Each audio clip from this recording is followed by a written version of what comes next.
Silver on the Tree by Susan Cooper, Chapter 12, The Journey. The blazing words faded from the air above Will's head, leaving the imprint of their brightness so that for a few moments the letters still hung ghostly across his vision. Beside him he heard Bran let out a slow breath of relief. Gwion's voice said warmly from the shadows, "And you did find your way."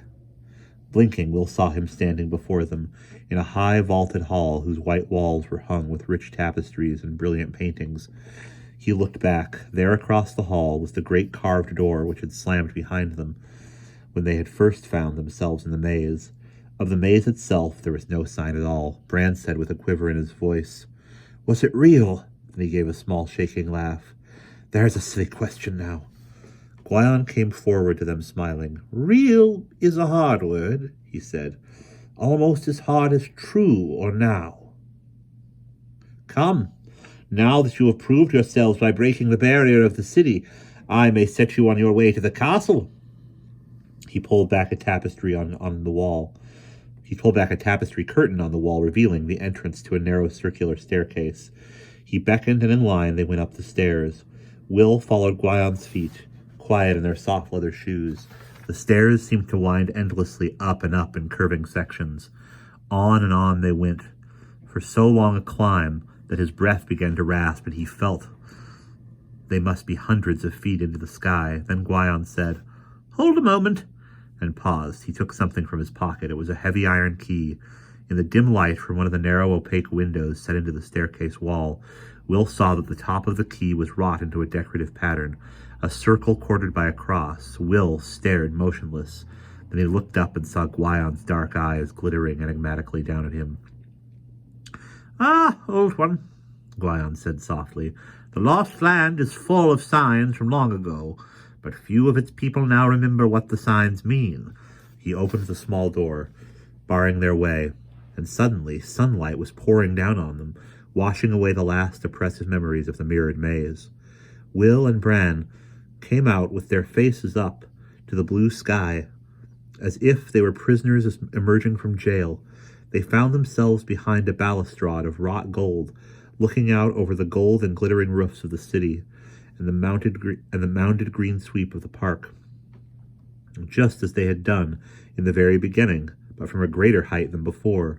In a moment or two they saw that the balcony on which they stood was the lower rim of a great curving white and golden roof, and they realized that it was this, the palace of King Gwydno, the empty palace of the lost land, which was topped by the marvelous dome banded in crystal and gold, and that they had first seen glittering in the dawn.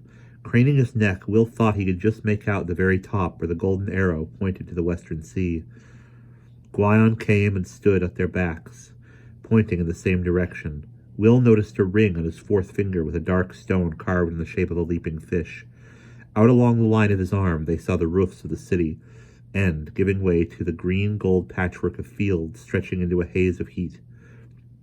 Far, far away, in the distance through the haze, Will thought he could see dark trees, with behind them the purple sweep of mountains and the long glimmer of the sea, but he could not be sure.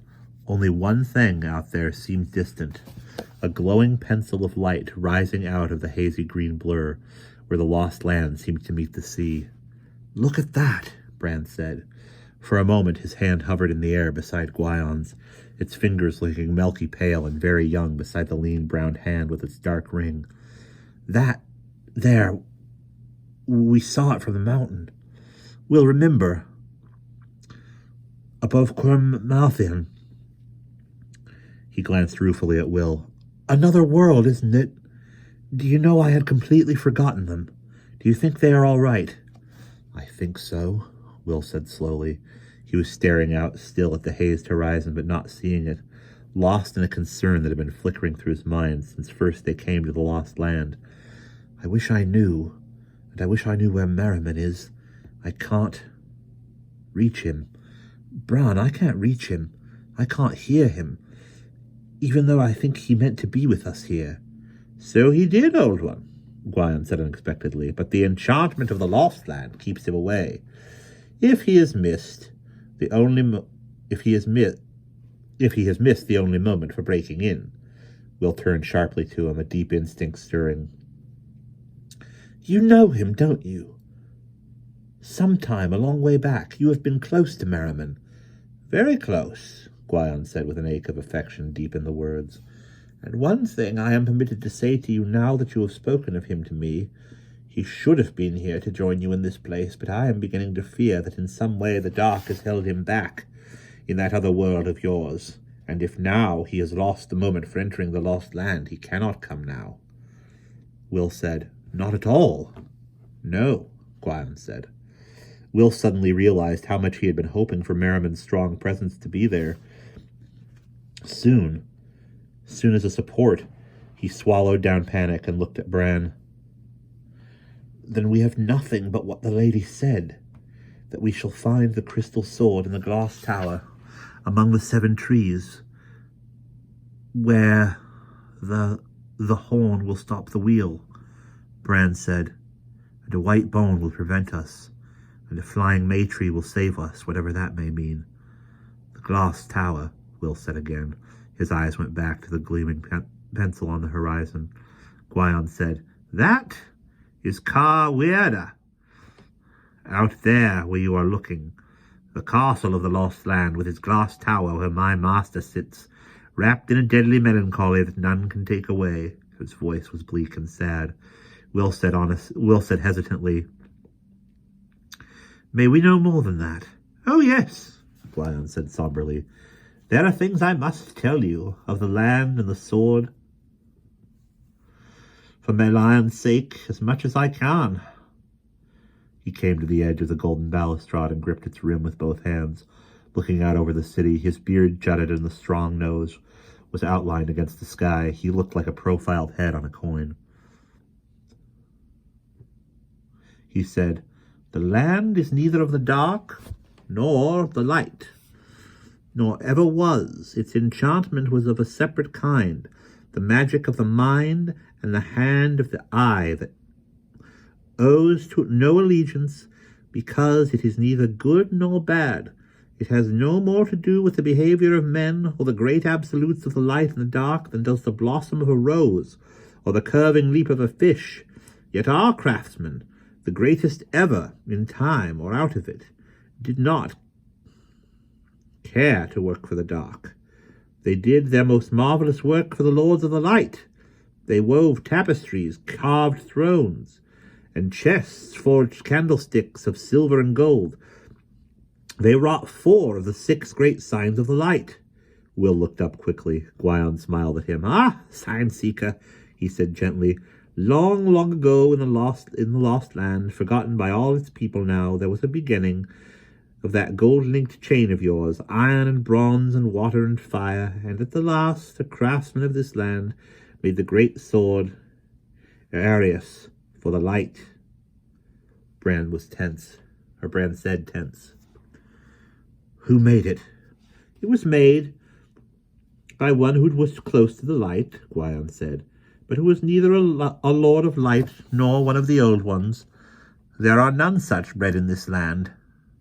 He was the only one who had the skill to make so great a wonder. Even here, where many are skilled, a great craftsman unparalleled. He spoke with a slow reverence, shaking his head in wonder, remembering. But the riders of the dark, they could roam freely through the land, since we had neither desire nor reason to keep any creature out. And when they heard that the light had asked for the sword, they demanded that it should not be made. They knew, of course, that words already written foretold the use of Arius once it was forged for the vanquishing of the dark. Will said, What did he do, the craftsman? He called together all the makers in the land, Gwion said. He tilted his head a little higher. All those who wrote or brought life to others' words or music, or who made beautiful things, and he said to them, I have this work in me. I know it. That will be the peak of everything I can ever make or do, and the dark is trying to forbid me to do it. We may all suffer if I deny them their will, and I cannot therefore be responsible alone for deciding. Tell me what I should do. Bran was gazing at him. What did they say? They said, You must make it, Gwion smiled proudly. without any exception. Make the sword, they said. So he went away into a place of his own and made Arius. And in a land of wonders, it was the most wonderful and powerful thing that had ever been made. And the fury of the dark was very great, but impotent, for the dark lords knew that they could neither destroy a work created for the light, nor steal it, nor bring any harm to its creator. He fell silent, gazing at the misted horizons. Go on, Bran said urgently. Go on. Gwion sighed. So the dark did a simple thing, he said. They showed the maker of the sword his own uncertainty and fear. Fear of having done the wrong thing, fear that having done this one great thing, he would never again be able to accomplish anything of great worth, fear of age, of insufficiency, of unmet promise, all such endless fears that are the doom of people given the gift of making, and lie always somewhere in their minds, and gradually he was put into despair. Fear grew in him, and he escaped from it into lethargy, and so hope died, and a terrible paralyzing melancholy took its place.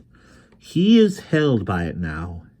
He is held captive by his own mind, he and the sword Arius that he made with him. Despair holds him prisoner, despair the most terrible creation of all. For in great men the mind can produce giant spectres of great power, and King Gwyddno is a great man. The king, Will said slowly. The king of the lost land made the sword. Yes, Gwion said.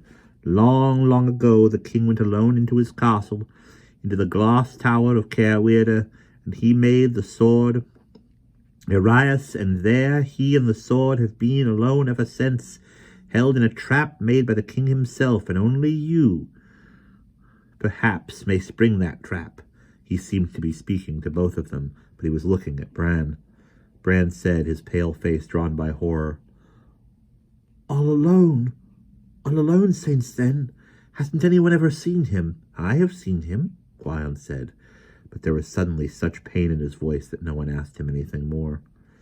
The sun was warm on their faces. Heat grew in the gold and crystal banding of the dome, and the roofs of the city shimmered before them. Somewhere in the distance, out over the green fields of the lost land, Will heard a seagull cry. He had a sudden illusion of Merriman's presence, and at once then a sense of great urgency. Merriman was not there, not even to be heard in the mind. He knew it, and yet the urgency lingered, as if it were an echo from somewhere happening somewhere else, a long way away. Will looked at Gwion's face and could see the awareness of it there too. Their eyes met. Yes, Gwion said. It is time. You must journey to the castle, across the country that lies between. And that I have made possible as far as I can, but I cannot tell you what you may encounter on the way, nor protect you against it. Remember, you are in the lost land, and it is the enchantment of the land which is in command here. He looked anxiously out at the gleaming distant tower on the horizon. Look well now at the place where you must go, and set your mind on reaching it. And then come. They looked once at the finger of light, far out in the haze, and then they followed Gwion down the staircase into the empty palace where no king now lived. But even though the king was gone, they saw now that the palace still held others besides Gwion, and they found that they had been there before, and we will pause there.